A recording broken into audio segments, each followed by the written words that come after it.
നൽകാനാണ് ഇങ്ങനെ ചെയ്തത്. ഞങ്ങൾ നിങ്ങളുടെ കൂടെ ആയിരുന്നപ്പോൾ തന്നെ നിങ്ങൾക്ക് ഒരു കൽപ്പന നൽകി, അധ്വാനിക്കാത്തവൻ ഭക്ഷിക്കാതിരിക്കട്ടെ.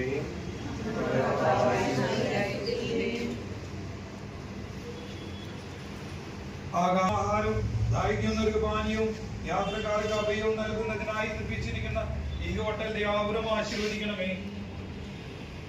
ഈ സ്ഥാപനത്തിന്റെ നിർമ്മാണത്തിനും സംവിധാനത്തിനുമായി അധ്വാനിച്ച എല്ലാവരെയും അനുഗ്രഹിക്കണമേ.